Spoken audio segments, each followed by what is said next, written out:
What do you get when you mix Halloween, Mardi Gras, and Thanksgiving?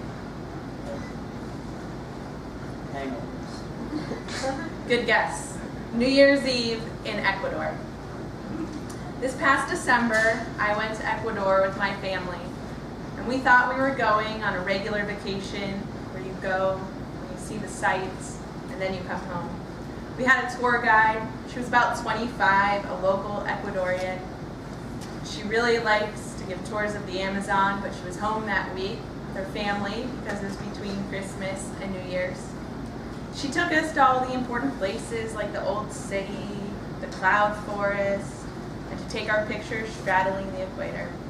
And during these times, she taught us about culture, what she likes to do, where she goes, local tidbits. So we said, Christina, you're cool. You know where to go. What should we do for New Year's Eve? She kind of chuckled, and she is like, you don't know our tradition, do you? So she explained it. First, she told us to go to the street festival, which happened to be just a few blocks from our hotel. So we went there in the afternoon, and at first it seemed just like an average Chicago street festival. There were food stands and stalls selling crap. There was even a band playing American music. But then you looked around and you realized that everyone was wearing Halloween costumes, funny wigs, and lots of crazy glasses. And then there were these random characters, like Mickey Mouse, Bart Simpson. They were taking pictures with everyone. My favorite was Snoopy, who was dancing around with Darth Vader and Yoda. There was also something else that was peculiar. There were these giant papier-mâché displays. They were all sponsored by companies, and they were delivering inspirational messages to the Ecuadorian people, like fire safety and care for the elders. I also noticed that there were a lot of stalls selling yellow and red underwear. Now this is a tradition that if you wear yellow underwear, you are hoping for the next year of prosperity. And can anyone guess what happens if you wear red underwear on New Year's Eve? Love. You're right. You're hoping for love in the next year. There were also a bunch of stalls with smaller papier-mâché dolls, kind of like the big ones, but just this big. Now Christina had told us about this tradition. She said that everyone in Ecuador has their own doll. They either buy them from these stands or they make them at home by stuffing old clothes with paper and adding masks or paper plates as faces.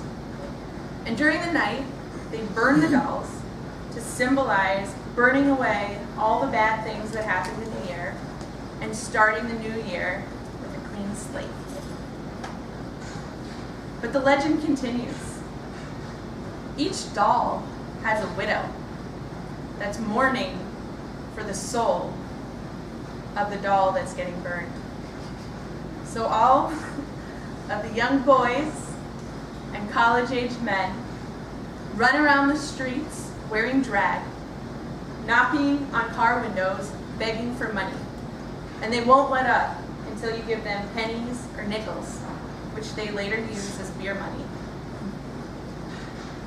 So all of this happens in the afternoon, and then, unlike here in America, where we celebrate New Year's with our friends, everyone in Ecuador goes home to their family.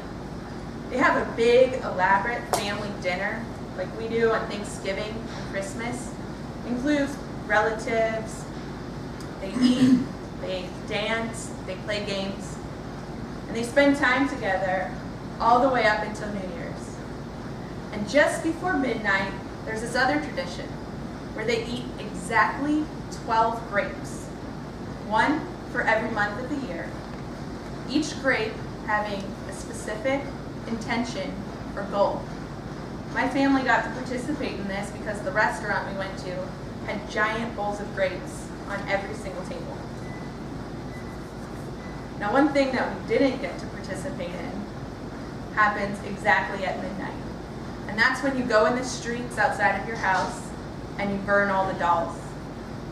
There's another tradition that it's good luck to jump over the fires of the burning dolls. So you have to jump over 12 fires, or jump over one fire 12 times. While all that mayhem is going on, if you are thinking about traveling in the upcoming year, you're also meant to run around in circles or around the block carrying an empty suitcase to hope for good luck in all of your new adventures. And the last tradition is probably something we can all relate to, and that is fireworks. Now, I got the privilege of seeing the fireworks from this restaurant that was on a big hill overlooking multiple neighborhoods, but it literally seemed that every neighborhood and probably a lot of individuals were setting off their own fireworks display. And these went on and on and on for 45 minutes.